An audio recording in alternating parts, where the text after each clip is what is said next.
Hello everyone, welcome back to another video. So today is quite a special video because I'm actually going to be introducing a machine today. But before we do that, I'm just going to get into some updates. So you see here we have all the three machines lined up together in storage, including the Maytag, which is back in storage because I had to make way for this new washer. It's actually doing really well still. Nothing's gone wrong with it yet. Same with the Fisher, and same with the Whirlpool. The Whirlpool has been in storage for a very long time now. I have to use it someday. Additionally, I finally got myself some Tide powder detergent. Put this up so we can see it. Guys, this was $85. That's not expensive, but this thing has 180 loads in it. It says it can attack even 7-day-old stains. And I've heard people speak quite highly of this detergent, so I've been on the lookout for it for quite some time now, but it never really turned up.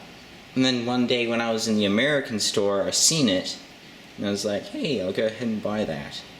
So, 7 months of cleaning power, even in cold water. Looks like it's an HE detergent, so for all machines. It also says it's the original powder detergent, so I guess that's good, so yep. And so, yeah, I'm just really glad to actually have Tide powder. Which means that I've technically had all three types of Tide now, because I've had Tide Pods, had Tide Liquid, which I still actually have, and now this Tide powder. I also am making very good use of this Ultramax stuff with the phosphates. It's premium grade, has 60 loads in it. See, those are all the instructions, I guess. So yeah. And for over here, the Kelvinator. This machine is definitely having a water valve problem with the cold water. And other than that though, it's working fine, so I got it hooked up still. I also discovered something. I figured out why this machine wasn't spinning up like it used to. It's actually, the answer was kind of surprising, but it was not surprising at the same time. So you know how when I first got this washer, it had the cold water valve was not working?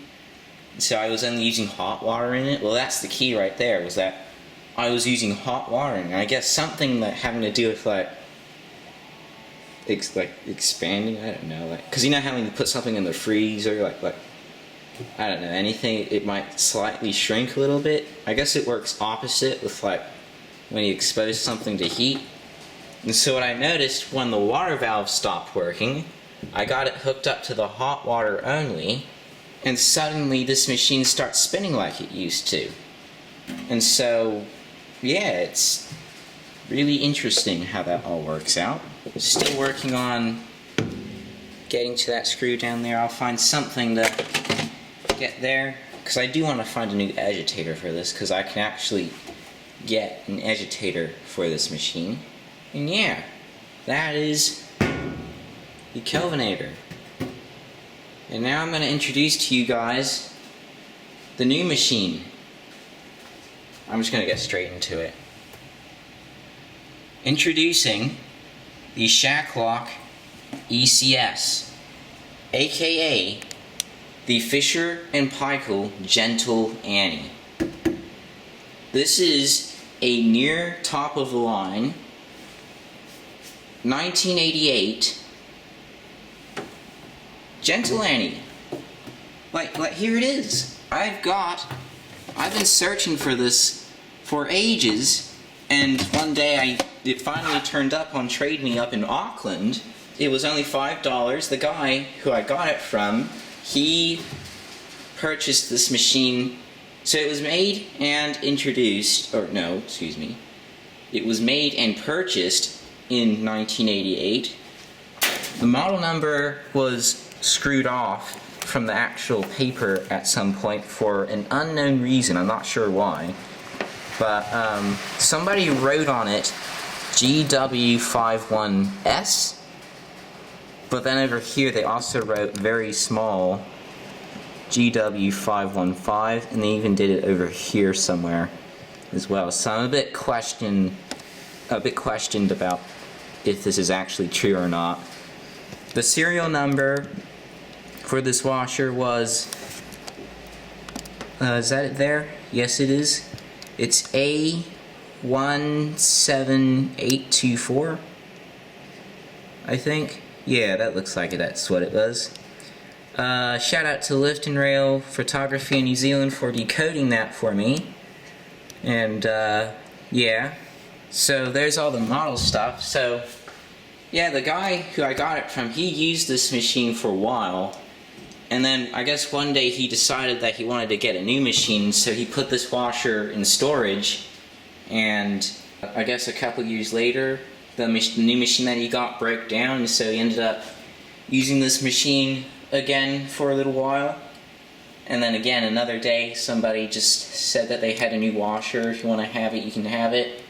And so he got it, and he put this back into storage, and I guess not too long after that, he put it up on Trade Me, not suspecting that anyone was going to buy it. But yeah, I found it. It was only $5, and yeah, here it is. It's working, which is another big thing. It's had a couple of repairs done to it. I guess he said something about the control board being replaced or something. And then also, I did discover that the hot water valve is not opening all the way, so that's something. And then also, he said something about the lid being cracked, and so he glued it back together. But what I think happened was this whole thing fell off of the lid, and he's glued it back together, because you can see like kind of like glue running all across it. Although there is an actual crack up here, so that might be what he was talking about with cracks. And even on this side you have a crack here. And so when you turn this washer on, it's really cool because you can actually hear the electricity going through it, which is like really scary. I don't think the camera can pick it up today.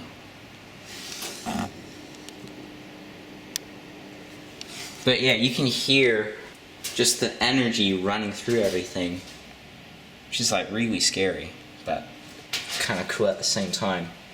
So when you power the machine on, see how it doesn't do that weird like tune that it usually does? It's just one beep. That's all it has. And so this machine has 5 like normal wash cycles. You have heavy duty, regular, delicate, wool, and permanent press. So that's what they had on their standard washers. But because this is more top of the line, they added a wash and hold button to it. However, I discovered that the more top of the line machine also had a light soiled button here, which I guess is like a quick wash or of sorts. So yeah, but I mean, still pretty well equipped for like wash programs. You have all of the buttons here for like the spin speeds are exactly the same. We have all the water levels, and you notice how it doesn't have levels in between. It's just the 3. And then you have even the same thing with this, and you notice how all the lights don't change colors. And even here we still have an advance button, which is really cool, so you can totally advance this to do a spin if you wanted to. And you can listen to the drain pump.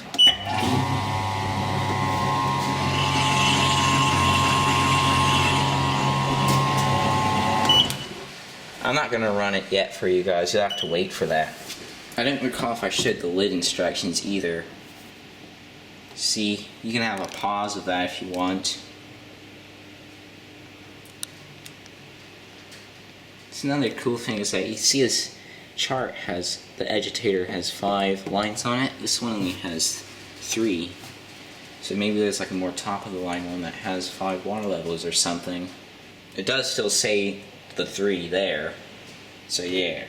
one more thing that kind of is really special is this machine actually has its in the wrapper instruction or using care manual. And it hasn't opened before, but it's still pretty special to have it in the wrapper. And so inside of it, see, use and care, we have all the dates, and this does say S again, or I don't know, but what is really impressive is up here. Back in 1988, this was purchased on May the 26th, 1988.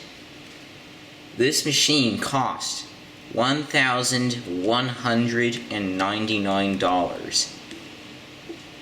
I put that through a generator, and in today's money, that's $2,800 and something dollars.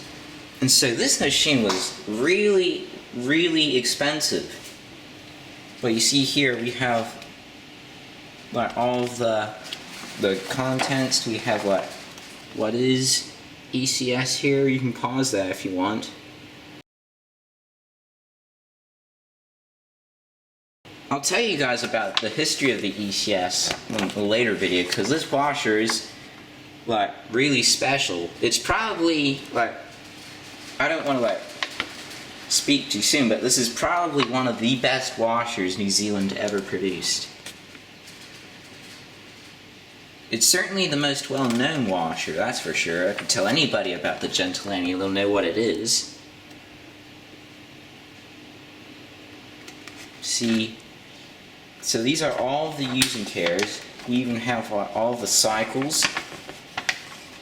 And so this is just a really good thing to have, the manual. Modifying the preset cycles, saving water. We even have wash problems and just caring for it.